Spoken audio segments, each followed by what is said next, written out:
तस्याप्यस्य त्वयि जिनरवे भक्तिरुन्मुक्तये चेत् जेतुं शक्यो भवति न तया कोपरस्ताप हेतु। ये एक ही भाव का मंगलाचरण है। पंच स्तोत्र के तीसरे पुष्प के रूप में आचार्य वादिराज महाराज की रचना। आज इसके प्रश्नोत्तरों को अपन देखेंगे। सबसे पहला प्रश्न है कि एक ही भाव का क्या अर्थ है, ये स्तोत्र का नाम क्यों पड़ा और क्या इसका कोई दूसरा भी नाम है। तो सबसे पहले एक ही भाव का अर्थ है एकत्व पने को प्राप्त होना, यानी एक में एक हो जाना। और एक ही भाव इस स्तोत्र का नाम इसलिए पड़ा क्योंकि ये एक ही भाव शब्द से प्रारंभ हुआ है। अभी आपने मंगलाचरण में देखा ही है कि एक ही भावम गत एव मया।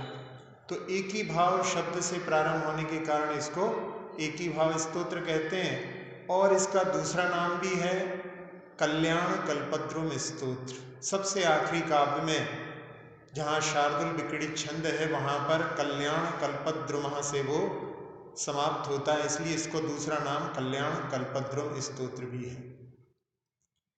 अगला प्रश्न है कि एक ही भाव स्तोत्र के रचयिता कौन है, उनका जन्म कब हुआ। वैसे अभी बता दिया कि आचार्य वादिराज महाराज इसके रचयिता हैं। ये दार्शनिक चिंतक और महाकवि के रूप में ख्यात, ये उच्च कोटि के तार्किक होने के साथ साथ भाव प्रवण महाकाव्य के प्रणेता भी हैं। इनकी षट तर्क सन्मुख स्याद्वाद विद्यावती और जगदेक मल्लवादी उपाधियां भी इनकी प्रसिद्ध हैं। एक शिलालेख में इनको सभा में अकलंक देव यानी जैनों के प्रसिद्ध तार्किक आचार्य, धर्म कीर्ति जो बौद्धों के आचार्य, बृहस्पति जो चार्वाक के और गौतम जो नैयायिक, इनके तुल्य हैं। इससे स्पष्ट है कि वादिराज अनेक धर्म गुरुओं के प्रतिनिधि रहे हैं। वादिराज नाम भी इनका उपाधि जैसा प्रतीत होता है। संभवतः अधिक प्रचलित होने के कारण ही कवि इस नाम से ख्यात हो गए हैं। ऐतिहासिक खोज के आधार पर कुछ विद्वानों ने कवि का नाम कनकसेन बतलाया है, पर सबल तर्कों से इसकी सिद्धि नहीं हो पाती है। अतः अभी तक उक्त तथ्य मान्य नहीं हो पाया है। कहा जाता है कि चालुक्य नरेश जयसिंह की राजसभा में इनका बड़ा सम्मान था और वे प्रख्यातवादी गिने जाते थे। 30 से ज़्यादा दान पत्र और अभिलेख में इनका वर्णन मिलता है। इनका कार्य काल 1016 से 1042 ईस्वी तक है और वादिराज स्वामी का भी समय अनुमानता 1018 से 1032 के बीच में माना गया है। आचार्य वादिराज महाराज की कौन कौन सी रचनाएं एक ही भाव के अलावा हैं, तो इन्होंने एक यशोधर चरित्र भी लिखा है, एक पार्श्वनाथ चरित्र भी लिखा है। अकलंग देव का जो न्याय विनिश्चय है उसके ऊपर उन्होंने न्याय विनिश्चय विवरण भी लिखा है और उनके ग्रंथों का सार इन्होंने प्रमाण निर्णय में ग्रंथित किया है। इस स्तोत्र की रचना में क्या कोई घटना जुड़ी हुई है। आप लोगों ने सुना होगा कि आचार्य वादिराज महाराज ने ये रचना कुष्ठ रोग को दूर करने के लिए की थी। जब राजा के सामने किसी ने शिकायत कर दी कि जैन साधु को कुष्ठ रोग है, तो उसने कह दिया कि सारे ही जैन साधु कोढ़ी होते हैं। और वहाँ पर एक जैन श्रेष्ठी भी विद्यमान थे, उन्होंने कह दिया कि हमारे साधु भले ही स्नान नहीं करते लेकिन उनकी काया तो कंचन जैसी चमकती है। राजा ने कहा कि एक व्यक्ति ये कह रहा है, एक व्यक्ति ये कह रहा है, चलो कल सुबह चल करके अपन स्वयं अपनी आंखों से निर्णय करेंगे। और उस समय में वो श्रेष्ठी डर के वहाँ पर पहुंचता है और कहता है कि आचार्य महाराज, धर्म के ऊपर बड़ा संकट आ गया है। कल राजा आएंगे और उस समय में आपके शरीर को पुष्टि जान करके, कौड़ी जान करके, और वो समझेंगे कि जैन साधु ऐसे ही होते हैं, तो जैन धर्म को कहीं राज्य से ही निष्कासित ना कर दें। तब उस समय में आचार्य महाराज ने कहा कि उसकी क्या बात, जिसके बीच में रात, अभी रात बाकी है। और भक्ति का आश्रय लेकर के उन्होंने ये रचना की। बड़ी न्यायपरक और मंदाक्रांता छंद में बड़ी प्रांजल रचना है। जिन लोगों ने इसका पाठ किया होगा, सुना होगा, वो समझते हैं कि एक ही भाव स्तोत्र बहुत ही मधुर काव्य है और उसके प्रभाव से उनका कुष्ठ रोग दूर हो गया और उनकी काया स्वर्णिम जैसी ही हो गई। जब राजा अपने दरबारियों के साथ में वहाँ पर पहुँचे और उन्होंने देखा, तो उस समय में जिसने शिकायत की थी उसका मुंह उतर गया था। वो घबरा रहा था कि अब राजा हमारे ऊपर क्रोधित हो सकते हैं, उनका कोप हमारे ऊपर बरस सकता है। और उस समय में महाराज देख करके समझ गए, कहने लगे इन बेचारों की कोई गलती नहीं है और हमें पहले कुष्ठ रोग था, असाता वेदनी कर्म के माध्यम से किसी को भी हो सकता है, लेकिन भगवान की भक्ति से वो दूर हो गया। अभी भी थोड़ा सा उंगली में, छिंगली में अभी बाकी है। उस समय में राजा उनकी इस वार्ता को सुनकर के कि जो शिकायत करने वाला था उसका भी उन्होंने रक्षण किया। वास्तव में वीतरागी साधु ऐसे होते हैं कि शत्रु मित्र पर समान भाव रखते हैं और वो बड़ा प्रभावित हुआ। उसने क्षमा मांगी, उस व्यक्ति ने जिसने शिकायत की थी उसने भी क्षमा मांगी और सभी लोग वीतराग धर्म से जो है प्रभावित हुए और उन्होंने श्रद्धा प्राप्त की। इस एक ही भाव स्तोत्र में जो मंगलाचरण है उसमें कर्म की कौन सी 3 विशेषताओं को बतलाया गया है। इसमें कर्म के बारे में बताया है कि जो एकत्व पने को प्राप्त हो जाते हैं और घोर दुख को देने वाले होते हैं और भव भव तक साथ चलते हैं, ये कर्मों का स्वरूप इसमें बतलाया है। यदि मिथ्यात् कर्म के लिए अपन देखें तो 70 कोड़ा कोड़ी, उसमें 3.5 कल्प काल निकल जाएंगे, तब तक वो कर्म, जहाँ पर देखा जाए तो 7 24 निकल जाएंगी, इतने समय तक वो कर्म टिका रह सकता है। तो ऐसे कर्मों की विशेषताओं को मंगलाचरण में बताया है। एक समय में बनने वाला जो कर्म रहता है उसे कर्म प्रबद्ध कहते हैं। एक समय में बनने वाला जो कर्म रहता है उसको समय प्रबद्ध कहते हैं। और ये कितने कर्म बनते हैं तो सिद्धों के अनंतवे भाग, यानी सिद्ध जितने हैं उनके अनंतवे भाग, वो भी अनंत होता है। और अभव्यों से अनंत गुणे कर्म एक समय में बनते हैं, उसको कर्म प्रबद्ध यानी समय प्रबद्ध कहा जाता है। मंगलाचरण में भक्ति का क्या महात्म्य बतलाया है, तो यहाँ मंगलाचरण में आचार्य वादिराज महाराज ने कि जो कर्म भव भव तक जाने वाले हैं, एक में एक पने को प्राप्त हो जाते हैं, आपकी भक्ति उनसे उन्मुक्त करती है, यानी भगवान की भक्ति उन कर्मों की निर्जरा के लिए, क्षय के लिए कारण होती है। अगला प्रश्न है कि भगवान आप ज्योति स्वरूप हैं, किसने कहा है? ये दूसरे काव्य में आता है, तो वहां पर बताया कि गणधर स्वामी आपको चिरकाल से ज्योति स्वरूप कहते हैं और आप ज्योति स्वरूप हैं, अंधकार के नाशक हैं। जब आप मेरे मन मंदिर में प्रवेश कर चुके हैं तो फिर वहां पर पाप रूपी अंधकार कैसे रह सकता है? इस प्रकार से उन्होंने भगवान से एक बार भी नहीं कहा कि भगवान आप मेरे रोग को दूर कर दो। उन्होंने न्यायपरक स्तुति की है कि जब आप मेरे हृदय में विराजमान हैं और आप ज्योति स्वरूप हैं, और मैं नहीं कह रहा हूँ, गणधर परमेष्ठी कह रहे हैं, चिरकाल से आपको ज्योति स्वरूप बता रहे हैं, तो फिर वहां पर पाप रूपी अंधकार कैसे टिक सकता है? इसके बाद में अगले प्रश्न में कि बामी की उपमा किसको दी है, ये तीसरे काव्य में वहां पर देह वल्मीक मध्याम, देह को बामी कहा है। कहा भी जाता है कि देह व्याधि मंदिरम, शरीर व्याधि मंदिरम। तो शरीर में व्याधियां होती हैं। आचार्य कुंद कुंद महाराज ने एक उंगली के बराबर अंगुल में 96 रोगों को बतलाया है। फिर पूरे शरीर में कितने रोग हो सकते हैं। तो ऐसे शरीर को वहाँ पर वामी कहा है जिसमें रोग हैं, और वहाँ पर भगवान की भक्ति से वो रोग रूपी सर्प जो है शरीर से निष्कासित हो जाते हैं। तो भगवान की आराधना कैसे करें कि जिसके माध्यम से वो शरीर से रोग रूपी सर्प बाहर हो जाते हैं। तो उसमें उन्होंने कहा कि आनंद रूपी अश्रु से जिसका कि पूरा मुख भीग गया है और गदगद होकर के, यानी कंठ ऐसा गदगद हो गया है कि मुख से शब्द नहीं निकल रहे हैं, ऐसे भगवान की आराधना जो करता है उसके रोग रूपी सर्प उसकी बामी से, शरीर रूपी बामी से निकाल दिए जाते हैं।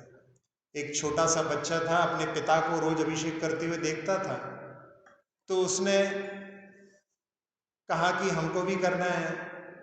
और जब उसको पता पड़ा कि 8 बरस तक हम नहीं कर सकते हैं, तो उसके पिता ने एक लाइन खींच दी, अभी इतना बड़ा है, 8 बरस में इतना बड़ा होगा, तुम जब इतने बड़े हो जाओगे तुम अभिषेक कर लोगे। बच्चे को रोज की ऐसी ललक कि वो रोज स्कूल से आए, उसके नीचे खड़े होकर के कि मैं कब इतना बड़ा होऊंगा, कब इतना बड़ा होऊंगा। ऐसे करते करते उसका समय बीत रहा था।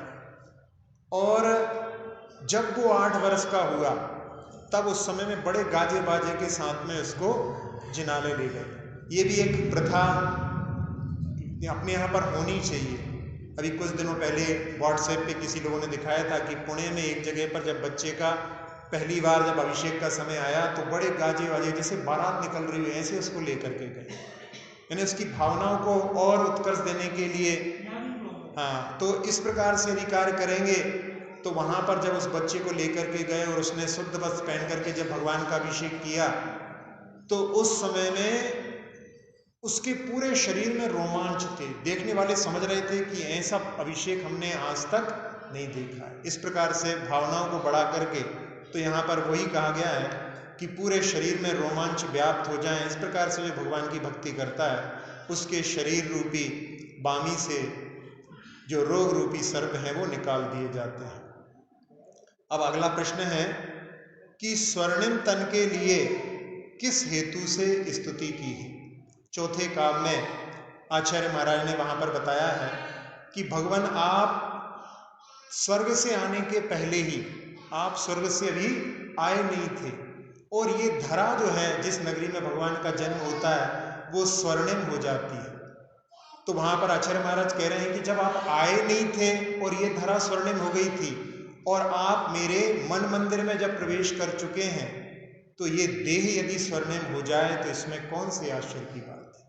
कहते हैं इस काव्य के ही प्रभाव से उनका शरीर स्वर्णिम हो गया था। अब अगला प्रश्न है कि कौन कौन से स्वर्ग से तीर्थंकर आए हैं। अपन इस पर यदि विचार करें तो सभी लोग जानते हैं, वैसे आदिनाथ भगवान सरवार सिद्धि से आए, फिर अजितनाथ भगवान विजयनोत्तर से, संभवनाथ भगवान ग्रेवेक से, फिर चौथे अभिनंदननाथ भगवान भी विजयनोत्तर से, फिर इसके बाद में पांचवें सुमतिनाथ भगवान वैजयंत से, छठे पद्मप्र भगवान ग्रेवेक से, सातवें भगवान भी ग्रेवेक से, आठवें भगवान जयंत से, नवे भगवान प्राणत से, 10वें भगवान आरण से, 11वें भगवान अच्युत से, 12वें भगवान महाशुक्र से, 13वें भगवान सहस्रार से, 14वें भगवान अच्युत से, 15वें 16वें 17वें तीनों भगवान सरवार सिद्धि से, फिर 18वें भगवान जयंत से, 19वें अपराजित से, मुनिसुब्रत प्राणत से, फिर नमीनाथ भगवान भी अपराजित से, नैमिनाथ भगवान जयंत से, पार्श्वनाथ भगवान प्राणत से और महावीर भगवान अच्युत से। ऐसे 24 तीर्थंकर उस स्वर्ग से आए नहीं थे, उसके पहले ही ये धरा स्वर्णिम हो गई थी। ऐसी युक्ति दे करके उन्होंने भगवान की यहाँ पर न्यायपरक स्तुति करके उस शरीर को स्वर्णिम कर लिया था। अब अगला प्रश्न है कि आप निर्निमित्तेन यानी स्वार्थ रहित बंधु कैसे हैं। भगवान का कोई स्वार्थ नहीं है कि आप हमारी आराधना करोगे तो हम आपके लिए कुछ करेंगे। अन्य जगह पर ऐसा वर्णन आता है कि मेरी शरण में आ जाओ, मैं तुम्हारे सारे दुखों को मिटा दूंगा। लेकिन भगवान यहाँ पर जो जिनेंद्र देव होते हैं वो तो कहते हैं उनके पास में जाने पर कि जैसा मैं अपने आप को देख रहा हूँ तुम भी अपने आप को देखो। ऐसे भगवान का स्वरूप तो यहाँ पर निर्निमित्तेन बंधु, स्वार्थ रहित बंधु है। और बंधु की उपमा ऐसे दी गई है, उसमें जैसे कोई मित्र होता है, यदि वो सामर्थ्यशाली नहीं है तो वो भी कोई मदद नहीं कर पाता, और यदि सामर्थ्यशाली भी है, यदि दूर है तो भी वो मदद नहीं कर पाता, और साथ साथ में यदि स्वार्थी है तो फिर वो सामर्थ्यशाली भी हो, पास भी हो, तो भी वो मदद नहीं करता है। लेकिन भगवान के पास में शक्ति भी है और सामर्थ्यशाली भी है, साथ साथ में वो निर्निमित्त है, यानी उनका कोई स्वार्थ भी नहीं है और वो बिल्कुल निकट हैं। इसलिए फिर वहाँ पर रोग से मुक्ति कैसे नहीं होगी, इस हेतु के माध्यम से इस काव्य में स्तुति की गई है। अगला प्रश्न है कि जिनवाणी को क्या उपमा दी गई है और ये जिनवाणी कैसे प्राप्त हुई है। इसमें जिनवाणी के लिए एक अत्यंत विस्तृत अमृत की वापिका की उपमा दी गई है और उसको प्राप्त जो है बड़ी मुश्किल से चिरकाल तक इस संसार में परिभ्रमण करके हमें वो प्राप्त होती है। ऐसा वर्णन इस 14वें काव्य में आया हुआ है। चरण रखने से कमल में क्या अतिशय हुआ। भक्तामर में आता है कि जहाँ भगवान चरण रखते हैं वहाँ पर देवलोग स्वर्णिम कमलों की रचना कर देते हैं। लेकिन इस काव्य में एकी भाव स्तोत्र में वहाँ पर कहा कि भगवान वो कमल तो साधारण होते हैं, लेकिन जब आपके चरण वहाँ पर रखे जाते हैं तो वो हेमाभासो यानी स्वर्णिम हो जाते हैं और सुरभि यानी सुरभित हो जाते हैं, और श्री निवासश्च पद्मः, वो लक्ष्मी के निवास ग्रह बन जाते हैं। इस प्रकार से भगवान के चरण रखने से जब वो कमल इस प्रकार से हो जाते हैं तो यदि ये शरीर स्वर्णिम हो जाए तो इसमें कौन से आश्चर्य की बात है। अब इसके बाद में अगला प्रश्न है कि रोग रूपी कांटे किसे नहीं सदा सकते। ये 8वें काव्य में कि जो भगवान आपका प्रतिदिन दर्शन करता है और जो आपके वचन रूपी अमृत को भक्ति रूपी प्याले से पीता है और आपके प्रसन्नता का जो पात्र है, ऐसे व्यक्ति के लिए रोग रूपी कांटे कभी सता नहीं सकते।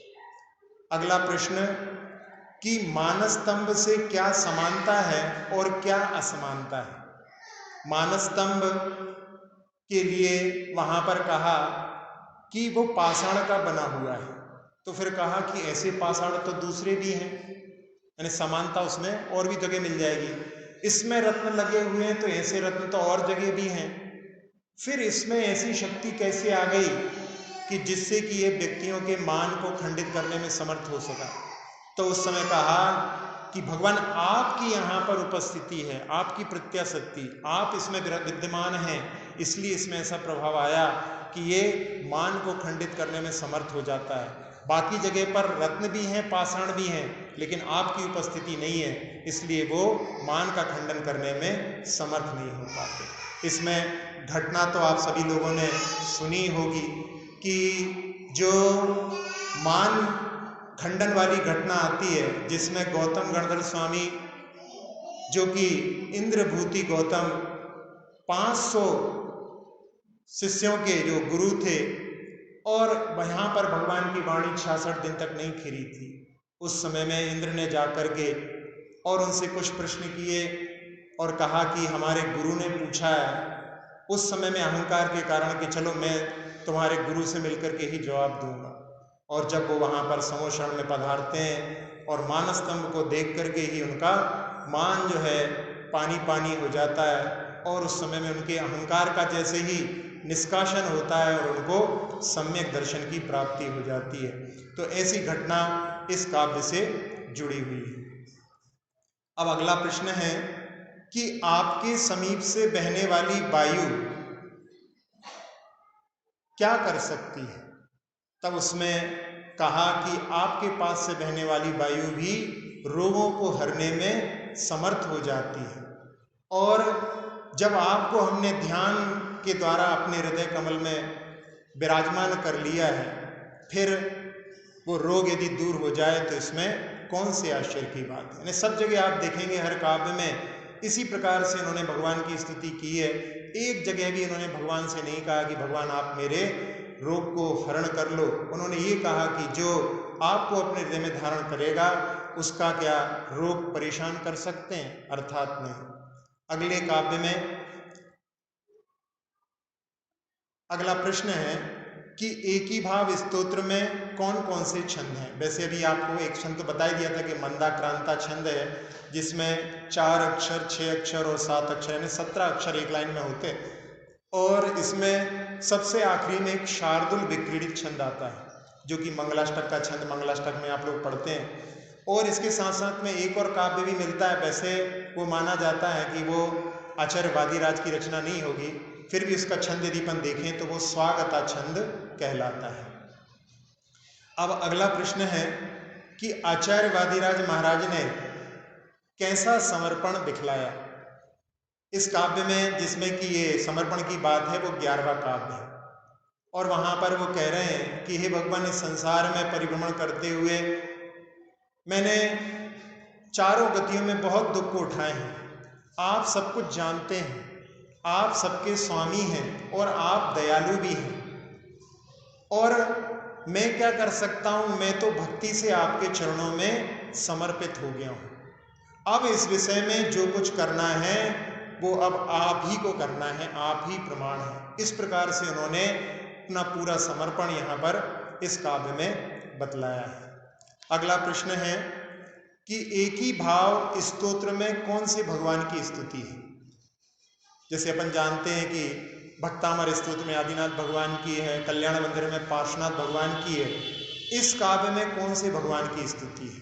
कहीं कहीं पर विद्वानों ने इसको आदिनाथ भगवान की स्तुति भी लिखा है, लेकिन यदि अपन विचार करें इनके काव्यों पर तो उसमें एक काव्य में 8वें काव्य में आता है कि त्वाम दुर्वार स्मर मदहरम, आपने जिसको जीतना मुश्किल है ऐसे काम के मद को जीत लिया। इससे ऐसा लगता है कि इसके माध्यम से आपका 5 बालियती में से कोई सा तीर्थंकर होना चाहिए। अब 5 आ गए हैं, 5 में से भी और चुनाव करना है।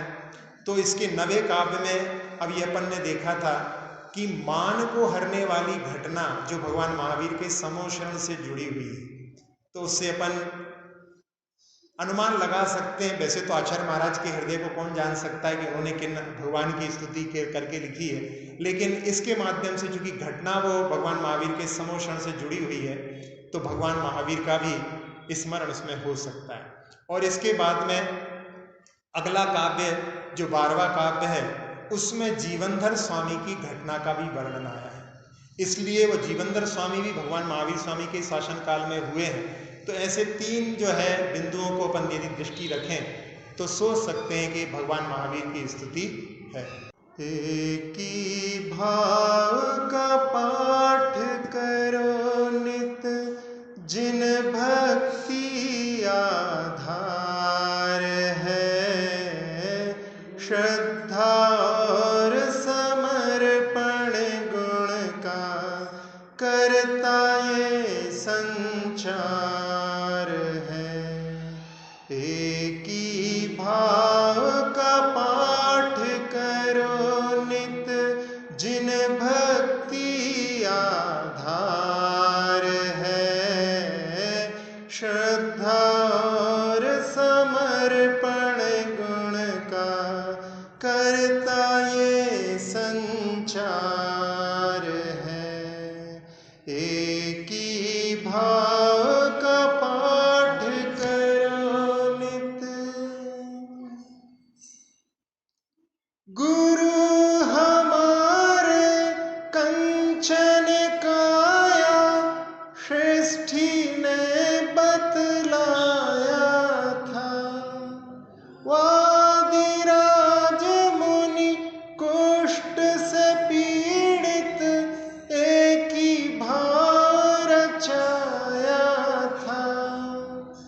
स्वर्णिम काया देख प्रजानप करती जय जयकार है। श्रद्धा और समर्पण गुण का करता ये संचार है। एक ही भाव का पाठ करो नित, जन्म जन्म में जो दुख देते कर्म भक्ति से हट जाए। फिर जग में क्या क्लेश है दूजा, जिससे मुक्ति ना पाए। जिन भक्ति में अटल आस्था का ये अद्भुत द्वार है। श्रद्धा और समर्पण गुण का करता ये संचार है। एक ही भाव का पाठ करो नित, गर्भ में आने के पहले ही धरा ये स्वर्णिम रच डाली। ध्यान द्वार से मन मंदिर में आन वसे शिवपुर वासी। क्या आश्चर्य ये तन स्वर्णिम हो, परम भक्ति का सार है। श्रद्धा और समर्पण गुण का करता ये संचार है। एक ही भाव का पाठ करो नित, अतुलनीय जिनवर है मेरी वाणी भी ना कोई खास। मन में खेद नहीं है किंचित, नहीं पहुँचती आपके पास। भक्ति से ये पुष्ट भाव ही कल्प वृक्ष साकार है। श्रद्धा और समर्पण गुण का करता ये संचार है। एक ही भाव का पाठ करो नित, जिन भक्ति आधार है। श्रद्धा और समर्पण गुण का करता ये संचार